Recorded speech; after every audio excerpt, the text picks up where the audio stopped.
제가 어렸을 때 살았던 동네는 서산이라는 곳이었습니다. 혹시 서산 아시나요? 충청남도 서쪽 끝에 위치한 서산입니다. 맞습니다. 시골입니다.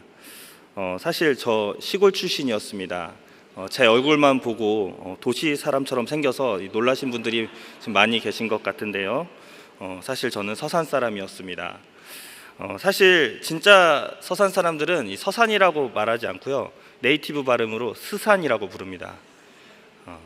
제가 살았던 이 스산에서 저는 안쪽에 들어간 더 농촌에 그렇게 살았습니다. 시골에는 넓게 펼쳐진 농가 밭이 있었고요, 학교마다 뒷동산이 있었습니다. 푸르른 산과 들을 다니면서 봄에는 벌레들을 잡으러 다녔고, 여름에는 개울가에서 잉어를 잡고, 가을이면 밤을 따러 다녔습니다. 그리고 정월 대보름이면 쥐불놀이를 하면서 그렇게 놀기도 했습니다. 저희 집은 농사는 짓지는 않았지만 제 주변 친구들은 대부분 농사를 지었습니다. 그래서 중학교 때 이미 경운기를 몰고 다니는 그런 친구도 있었습니다. 농번기가 되면 친구들 집에 놀러 갔다가 부모님들한테 붙잡혀서 농산일을 돕고는 했습니다. 농산일을 도우면서 느꼈던 것은 참 농사가 쉽지 않다는 것이었습니다. 농작물이 잘 자라기 위해서는 필요한 것이 참 많이 있었는데요, 햇빛도 필요하고 또 거름도 주어야 하고 때로는 농약도 필요했습니다.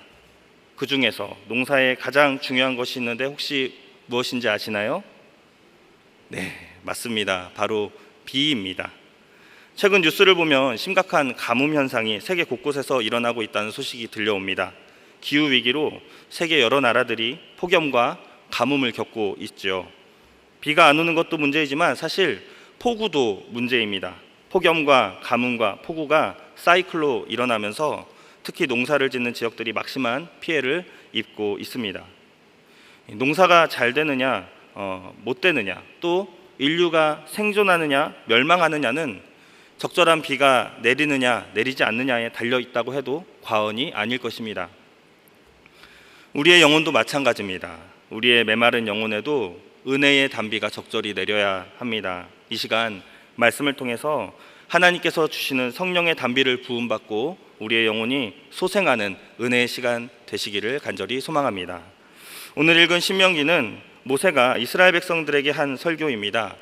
애굽에서 이스라엘 백성들을 이끌고 40년 동안 광야에서 그들을 인도했던 모세는 약속의 땅 가나안 땅을 목전에 두고 백성들에게 하나님의 말씀을 마지막으로 전하고 있습니다. 우리 본문 11장 8절 9절을 함께 읽겠습니다. 그러므로 너희는 내가 오늘 너희에게 명하는 모든 명령을 지키라. 그리하면 너희가 강성할 것이요 너희가 건너가 차지할 땅에 들어가서 그것을 차지할 것이며, 또 여호와께서 너희의 조상들에게 맹세하여 그들과 그들의 후손에게 주리라고 하신 땅, 곧 젖과 꿀이 흐르는 땅에서 너희의 날이 장구하리라. 아멘. 함께 읽은 이 말씀은 신명기의 큰 주제가 담겨 있습니다. 여호와의 말씀을 듣고 지켜 행하면 하나님께서 복을 주신다는 겁니다. 이를 가리켜서 신명기 사관이라고 하는데, 쉽게 말해 순종하면 복, 불순종하면 심판을 받는다는 것입니다. 이 주제는 모세오경을 시작해서 여호수아, 사사기, 사무엘기, 열왕기에 이어지고 있습니다. 하나님은 이스라엘을 출애굽시키시고 그들과 시내산 언약을 맺으셨습니다.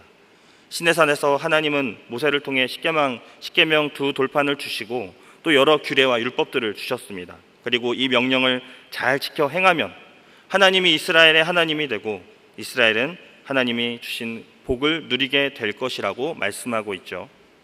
신명기에는 이 8절과 9절의 내용을 수차례 반복하고 있는데, 모세는 40년 전 이스라엘 백성과 언약을 맺으신 그 하나님의 말씀을 백성들에게 상기시키고 있습니다. 그러면서 이어지는 본문에서는 구체적으로 그들이 들어갈 가나안 땅이 어떤 땅인지를 설명하고 있습니다. 특별히 애굽 땅과 가나안 땅을 비교하면서 설명하는데, 이스라엘이 400년을 넘게 살았던, 그들에게도 너무도 익숙했던 애굽 땅과 아브라함과 이삭과 야곱이 살았던 땅, 다시 그들이 돌아갈 약속의 땅 가나안 땅은 어떤 곳인지를 비교하며 설명하고 있습니다. 우리 10절을 함께 읽겠습니다. 내가 들어가 차지하려 하는 땅은 내가 나온 애굽 땅과 같지 아니하니 거기에서는 너희가 파종한 후에 발로 물대기를 채소밭에 댐과 같이 하였거니와. 말씀을 보면 너희가 차지하려는 땅은 애굽 땅과 같지 않다 말하죠. 여기서 너희가 차지하려는 땅은 가나안 땅입니다. 그러니까 가나안 땅과 애굽 땅이 뭔가 다르다는 것입니다. 애굽은 지금의 이집트죠.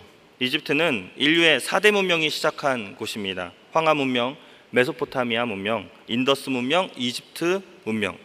이 4대 문명이 시작한 곳에는 공통적인 특징이 있는데 바로 거대한 강이 흐른다는 것입니다. 황하 문명이 시작한 곳에서는 황하강이 흘렀고요. 메소포타미아 문명에는 티그리스강, 그리고 인더스 문명에는 인더스강, 그리고 이집트 문명에는 나일강이 흐르고 있습니다. 고대부터 사람들은 강을 중심으로 모여서 농사를 지으며 살았습니다. 강이 근처에 있으면 농사를 지을 때 필요한 물을 사용하기가 편리했습니다. 이집트 사람들도 농사를 지을 때 이 나일강의 물을 사용했는데 샤둡이라고 부르는 물레방아를 만들어서 그것을 발로 밟으면서 나일강의 물을 퍼올려서 농사에 사용했습니다.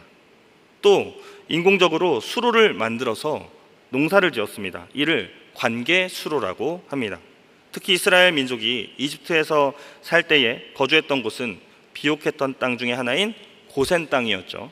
고센 땅은 관계수로로 농사를 짓기에 유용한 땅이었습니다. 이처럼 애굽 땅은 나일강에서 물을 퍼날라 농사를 짓기에 매우 적합한 땅이었습니다. 강이 가까이 있어서 농사 짓기에 적합했던 애굽 땅. 그렇다면 애굽 땅과 비교해서 가나안 땅은 어떤 차이가 있을까요? 11절을 우리 같이 읽겠습니다.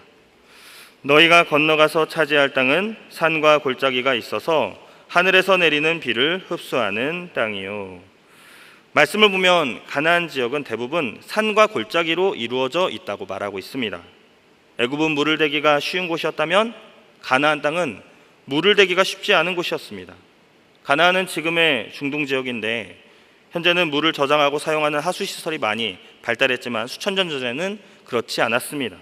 가나안 땅은 기본적으로 물을 구하기가 힘든 곳입니다. 그래서 창세기를 보면 아브라함과 이삭이 우물을 팠을 때에 주변의 다른 민족이 우물을 빼앗고 갈취하는 일들이 많이 일어났죠. 질문을 드리겠습니다. 나일강이 흐르고 있는 애굽 땅과 산과 골짜기로 이루어진 가나안 땅, 과연 어떤 땅이 좋은 땅일까요?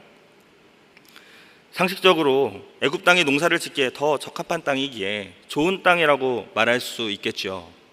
하지만 본문에서 하나님은 애굽 땅보다 가나안 땅이 더 좋은 땅이라고 말씀하십니다. 왜 하나님은 산과 골짜기로 이루어져 있는 물대기 어려운 가나안 땅을 좋은 땅이라고 말씀하시는지 계속해서 성경을 살펴보겠습니다. 우리 12절을 함께 읽겠습니다. 내 하나님 여호와께서 돌보아 주시는 땅이라 연초부터 연말까지 내 하나님 여호와의 눈이 항상 그 위에 있느니라. 아멘. 하나님은 가나안 땅을 하나님이 돌보시는 땅이라고 말씀하십니다. 연초부터 연말까지 항상 하나님의 눈이 그 위에 있다. 하나님께서 언제나 돌보신다는 것입니다. 애굽에서는 어땠을까요? 애굽에서는 근처에 있는 나일강에서 충분히 자신들의 힘으로 물을 길러 농사를 지으며 살 수 있었습니다. 애굽에서는 이스라엘 백성들은 스스로 자신들의 삶을 돌보았습니다. 하지만 정확하게는 바로의 다스림을 받았죠. 그렇게 스스로의 힘으로 살아간다고 생각했던 그들의 인생은 바로의 손에 억압받고 착취받는 인생으로 전락했습니다. 애굽에서의 이스라엘의 역사는 스스로의 힘으로 자신의 인생을 돌보는 삶이었고 결국 세상의 논리에 지배받는, 세상의 권세, 마귀의 권세에 지배받는 인생이 되어버렸다는 것을 우리에게 보여주고 있습니다. 이러한 애굽 땅과 가나안 땅이 다르다는 것입니다. 스스로 자립하는 것이 아니라, 바로의 다스림을 받는 것이 아니라 하나님의 돌보심을 받는 땅이 가나안 땅이라는 것이죠. 저의 첫째 딸 수아가 처음 태어났을 때 그 감격을 잊지 못할 것 같습니다. 산부인과에서 간호사 선생님이 아이를 저한테 주시면서 안아보라고 얘기하시더라고요. 처음 아기를 않는 아빠 얼마나 떨릴까요? 혹여나 잘못 안으면 어떻게 하지? 떨어뜨리면 어떻게 하지? 그러면서 엉거주춤 아기를 안았던 그러한 기억이 납니다. 나중에 집에 와서도 이 아기를 안는 것이 쉽지 않았습니다. 그런데 이 아빠만 쉽지 않을까요? 아기도 쉽지 않았을 거예요. 아기가 아빠의 품에 안기는 게 얼마나 어려웠을까요? 어설프게 안아주는 아빠의 품이 불편해서 아기는 이리저리 발버둥 쳤습니다. 그러다가 엄마에게 안기면요, 언제 그랬냐는 듯이 포근히 잠드는 것을 봅니다. 지금은 저도 이제 아이가 많이 커서 같이 안고 또 뒤집어 주고 또 집어 던지면서 그렇게 놀고는 하는데요, 하나님의 돌보심을 받는다는 것은 마치 어린아이가 엄마의 품에 안겨 있는 것과 같습니다. 어린 아기가 가장 안정감을 느끼는 그 어머니의 품, 그 안인 것이죠. 그런데 그것은 우리 어른들도 마찬가지입니다. 우리는 어머니의 품 안에 안겨 있을 때, 부모님 품 안에 안겨 있을 때, 그 돌보심 아래에 있을 때 진정한 안정감을 누립니다. 처음 말씀드린 것처럼 어린 시절 이 추억을 떠올리면 고향 생각이 나고 부모님이 생각이 나고 뭔지 모를 마음 한켠에 뭉클함이 느껴지는 것은 부모님의 품 안에서 그 향기와 온기가 생각나기 때문입니다. 갓난아기가 침대에 곤히 잠들어 있어도 부모의 눈은 아기에게 머물 수밖에 없지요. 혹시라도 뒤집어져서 숨을 못 쉬면 어떻게 하나, 자다가 이불을 발로 차면 어떻게 하나, 부모의 눈은 한시도 아기에서 뗄 수가 없습니다. 육신의 부모도 그러한데 우리 영혼의 아버지는 어떠하실까요? 하나님의 눈은 항상 우리 위에 머물러 계십니다.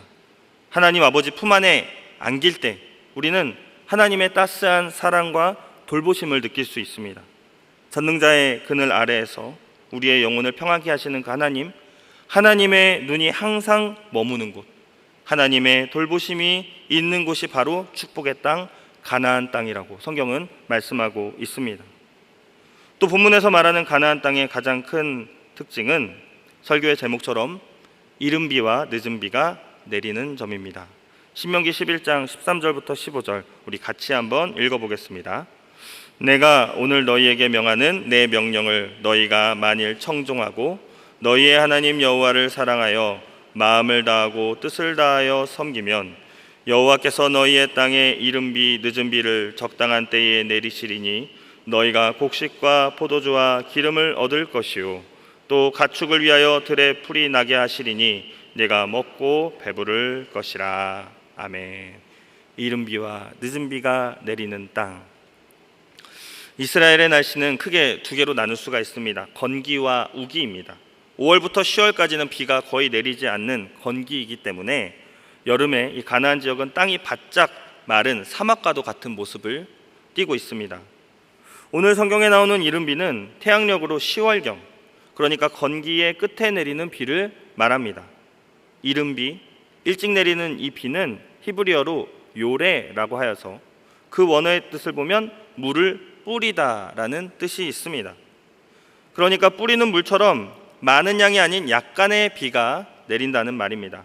약간의 비는 건기 동안 바짝 메말라 굳어있던 땅을 적셔줘서 무르게 만들어줍니다. 땅이 물러져야 거기에 씨앗을 뿌리고 그리고 씨앗이 싹을 낼 수 있기 때문이죠.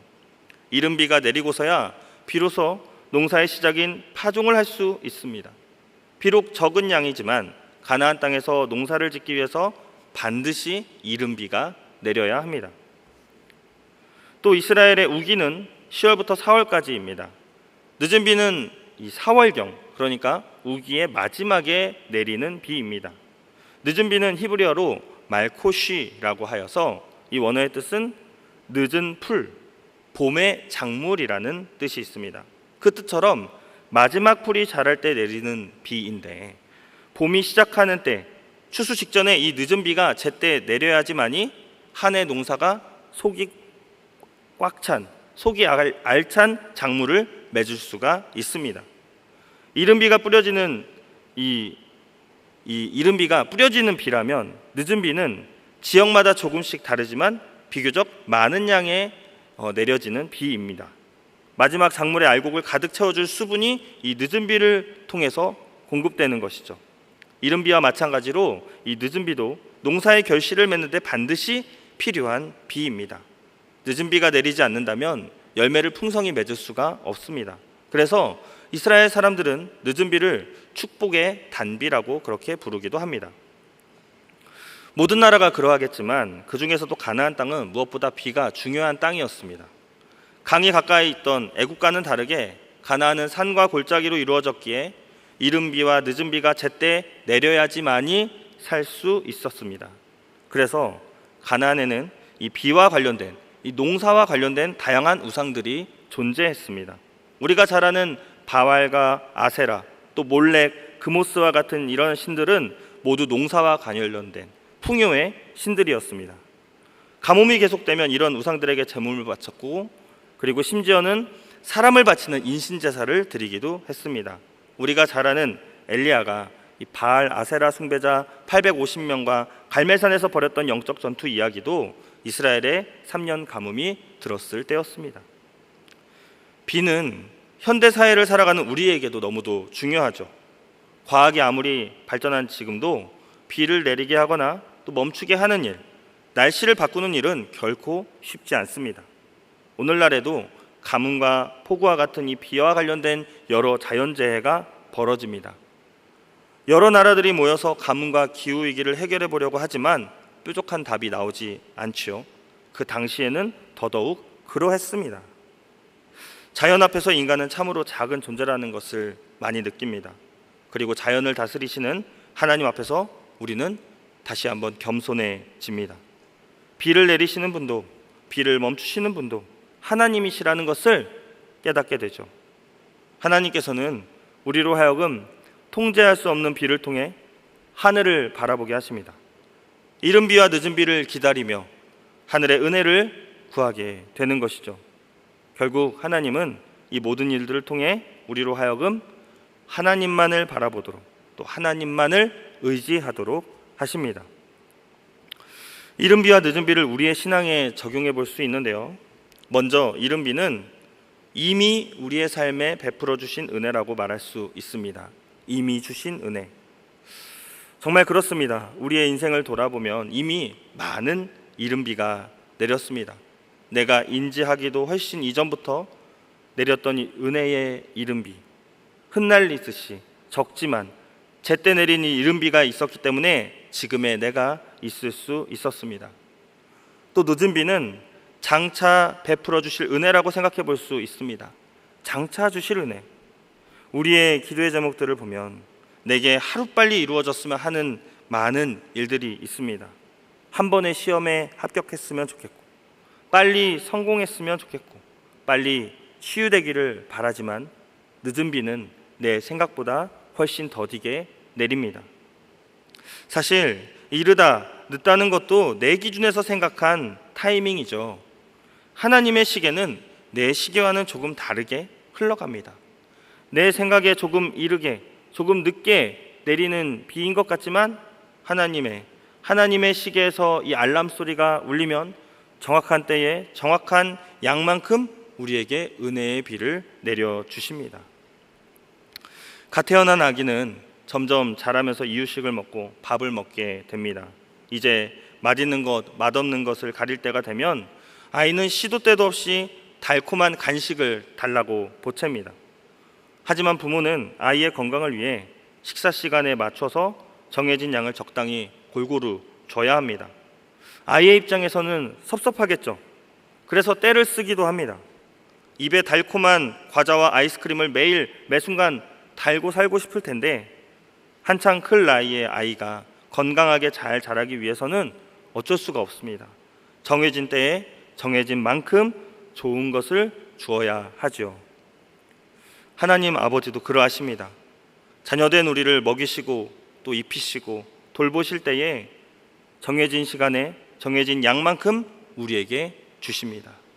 어린아이 같은 우리는 더 빨리 달라고, 더 많이 달라고 떼쓰며 철없는 모습으로 하나님 앞에 나아가지만 그런 우리를 주님은 어르고 달래며 가장 좋은 것들로 채워주십니다. 혹시 너무 많이 먹으면 배탈이 날까 봐 내가 원하는 만큼이 아니라 나에게 꼭 필요한 만큼 허락해 주십니다. 다 우리 영혼의 강건함을 위함이죠. 흩뿌리는 이른 비는 너무 적고 늦은 비는 너무 늦게 온다고 느껴질 수 있지만 지금 내리는 이 비는 가장 정확한 때에 가장 정확한 양으로 우리에게 주신 하나님의 은혜입니다. 하나님은 보이지 않는 손으로 그의 자녀를 보호하시고 인도하십니다. 주님의 눈동자는 항상 그의 백성 안에, 그의 자녀 아래 머물러 있습니다. 마치 자전거를 처음 타는 아기가 휘청이면서 위험한 길로 들어서려 할 때 뒤에서 자전거를 붙잡아주는 부모님처럼 목자 되신 주님은 선한 길로, 안전한 길로 우리를 보이지 않는 손으로 인도해 주십니다. 이리저리 흔들리며 두려워하는 우리를 뒤에서 격려하시며 또 응원하시며 앞으로 나아가게 하십니다. 성도된 우리는 하나님이 붙잡아 주시는 영적 자전거를 타고 하나님의 시간을 달리고 있습니다. 이른 것 같지만, 더딘 것 같지만 우리는 언제나 하나님의 시간 위에 있습니다. 그리고 정확한 때에 우리를 목적지에 도착해 하십니다. 지금 내가 여기까지 올 수 있었던 것도 하나님의 은혜의 손길이 나의 삶을 인도해 주셨기 때문입니다. 무엇보다 우리에게 예수 믿는 은혜를 허락해 주셨습니다. 내가 예수님을 믿을 수 있는 것, 하나님의 자녀로 살아갈 수 있는 것, 모든 것이 주님의 은혜입니다. 내가 예수님을 알기 훨씬 이전부터 이미 이른 비로 우리의 마음을 적셔주셨습니다. 수많은 하나님의 사람들을 우리에게 보내주셨고 나의 마음밭을 기경해 주셨습니다. 메마른 나의 심령에 이른 비를 내리시어 말씀이 뿌리 내리게 하셨습니다. 이른 비로 우리의 모든 더러운 죄를 깨끗이 씻어 주셨습니다. 내가 나의 의지로, 나의 노력으로 주님을 믿는 것 같지만 사실 주님께서 우리를 믿어지게 하셨습니다.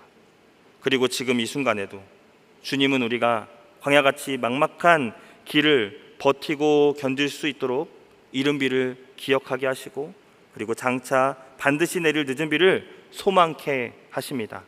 나를 지으신 하나님, 나를 부르신 그 하나님, 나로 그 십자가를 품게 하신 하나님, 나의 나 된 것은 다 하나님의 은혜인 줄 믿습니다. 마지막으로 16절과 17절을 우리 같이 읽겠습니다. 너희는 스스로 삼가라. 두렵건대 마음에 미혹하여 돌이켜 다른 신들을 섬기며 그것에게 절함으로 여호와께서 너희에게 진노하사 하늘을 닫아 비를 내리지 아니하여 땅이 소산을 내지 않게 하심으로 너희가 여호와께서 주신 아름다운 땅에서 속히 멸망할까 하노라. 아멘. 마지막으로 본문은 신명기의 큰 주제를 다시 한번 언급합니다. 하나님의 말씀을 지키면 하나님께서 복을 주시고 그렇지 않으면 멸망할 것이다. 하지만 이 말씀을 지키면 복받고 지키지 않으면 벌받는다고 그렇게 이분법적으로 해석해서는 안 됩니다.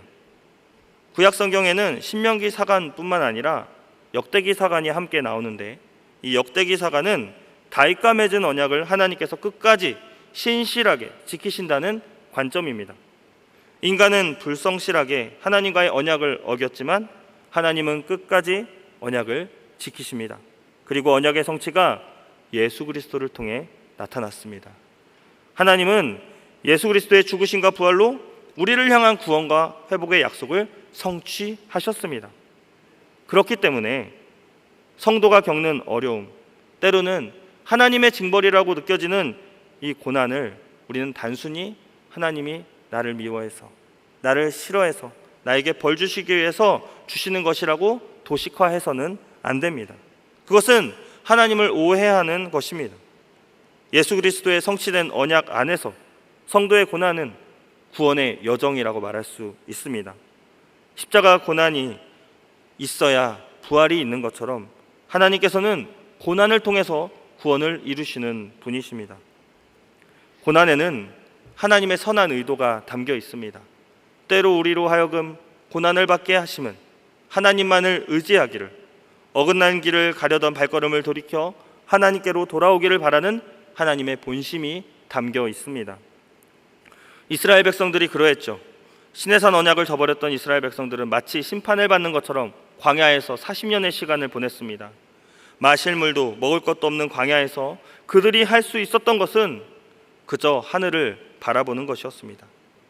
가나안 땅을 가기 위해 그들은 광야에서 하나님만을 의지하는 훈련을 받았습니다. 광야에서 그들은 매일 정해진 시간에 하루 먹을 만큼만 만나와 메추라기를 먹고 구름기둥과 불기둥으로 지켜주시고 보호하시는 그 하나님의 살아계심을 경험했습니다. 광야에서 보냈던 이 40년의 시간은 하나님의 백성을 더 정결케 하시기 위해 하나님만을 의지하며 살도록 하시기 위한 하나님의 훈련 기간이었죠. 중요한 것은 비가 내리냐 내리지 않느냐가 아닙니다. 언제 내리냐 얼마나 내리냐가 아닙니다. 내가 지금 누구를 의지하느냐 무엇을 의지하느냐에 있습니다.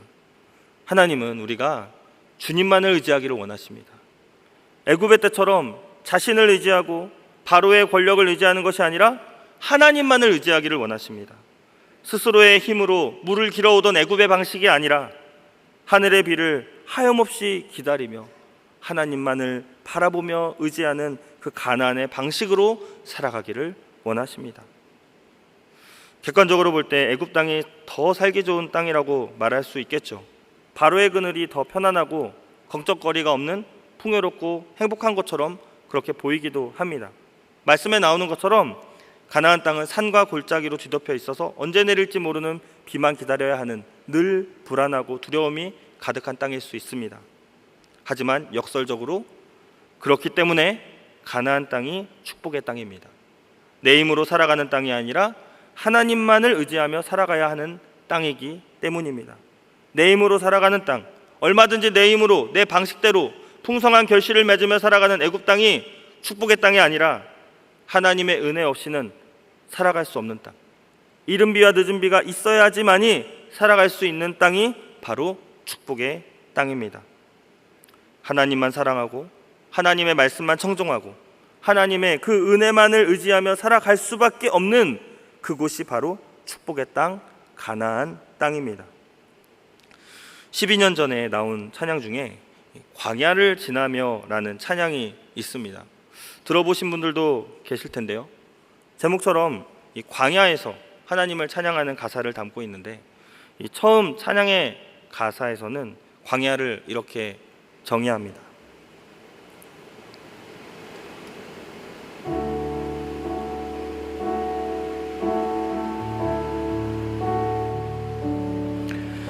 왜 나를 깊은 어둠 속에 홀로 두시는지 어두운 밤은 왜 그리 길었는지 나를 고독하게 나를 낮아지게 세상 어디도 기댈 곳이 없게 하셨네.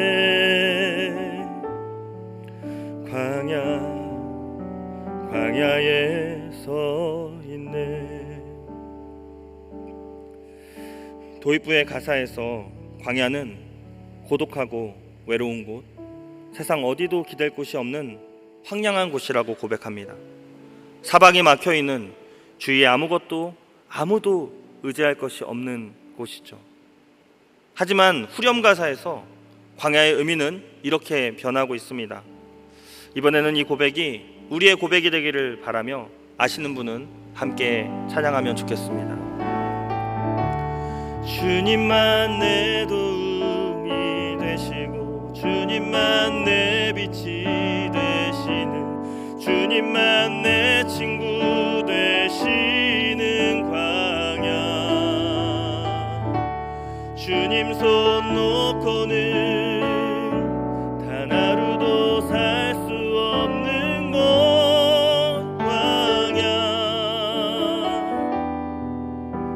광야에 서 있네. 광야 같은 가나안 땅이 축복의 땅이 될 수 있는 이유, 찬양의 고백처럼 주 없이는 살 수 없는 곳이기 때문입니다. 주님만을 의지하며 살아갈 수밖에 없는 땅이기 때문입니다. 주님 손 놓고는 단 하루도 살 수 없는 곳이 바로 축복의 땅, 가나안 땅입니다. 아까 드렸던 질문을 다시 한번 드리겠습니다. 나일강이 흐르고 나의 힘으로 얼마든지 살 수 있는 애굽 땅이 좋은 땅일까요? 아니면 험한 산과 골짜기가 가득하지만 그러기에 하나님의 은혜 없이는 살 수 없는 가나안 땅이 좋은 땅일까요? 지금 우리가 서 있는 땅은 애굽 땅입니까? 가나안 땅입니까? 주님의 교회 성도 여러분, 지나온 우리의 삶을 돌아보면 주님의 돌보심이 있었습니다. 다 기억하지는 못해도 그 부모님의 품이 있었기 때문에 지금 우리가 있을 수 있는 것처럼 주님께서는 우리를 주님 품 안에 안아주시며 그 은혜로 여기까지 인도해 주셨습니다. 얼마 되지 않는 뿌려진 물 같지만 우리의 일상 속에 정확하게 내려준 이른비가 있었기 때문에 지금 우리가 있을 수 있습니다. 또 늦은 것 같지만 하나님의 정확한 때에 내 생각보다 더욱 넘치도록 부어주실 그 늦은 비에 소망이 있기에 버티고 견딜 수 있습니다. 혹시 지금 내가 서 있는 이곳이 험한 산과 골짜기 같습니까? 내 힘으로 할 수 있는 것이 아무것도 없는 광야처럼 느껴지십니까? 그렇다면 내가 서 있는 바로 이곳이 하나님이 돌보시는 약속의 땅, 축복의 땅, 가나안 땅인 줄 믿습니다. 내가 서 있는 이곳에서 우리의 눈을 들어 하늘을 바라볼 수 있기를 바랍니다. 하나님께서 우리에게 이미 내려주셨던 이른 비를 기억하게 하시고 또 정확한 때에 내려주실 그 늦은 비의 은혜를 소망하게 하실 것입니다. 지금 내가 서 있는 이곳에서 오직 하나님만을 의지하며 하나님만을 바라보며 살아가시는 저와 여러분 모든 성도님들 되시기를 예수님의 이름으로 소망합니다. 기도하겠습니다. 살아계신 하나님 아버지, 이 시간 말씀을 통해 이른 비와 늦은 비를 내리시는 하나님을 보게 하시니 감사합니다. 지금 내가 이 자리에 서 있는 것, 정확한 때에 정확한 양으로 내려주신 은혜의 빗줄기가 있었기 때문임을 고백합니다. 내가 다 인지하지 못할 때에도 우리를 그 품에 안으시며 우리를 돌보시고 인도하셨던 아버지 하나님, 그 주님의 사랑과 은혜를 늘 기억하며 그 은혜로 살아가게 하여 주시옵소서. 주님, 때론 우리는 연약하여서 애굽으로 다시 돌아가고 세상의 것을 의지하며 세상의 방식을 따르며 살아가고 싶을 때가 많이 있습니다. 주님, 우리를 불쌍히 여겨 주시옵소서. 사방이 막혀 있는 것 같이 답답한 그때에 하늘을 바라볼 수 있는 믿음을 더하여 주시옵소서. 구름으로 하늘을 덮으시고 이른 비와 늦은 비를 우리에게 내려 주시옵소서. 주님만 의지할 수밖에 없는 바로 이곳이 축복의 땅, 가나안 땅임을 기억하고 내가 서 있는 이곳에서 주님만을 의지하며 살아가게 하여 주옵소서. 예수 그리스도의 이름으로 기도합니다. 아멘.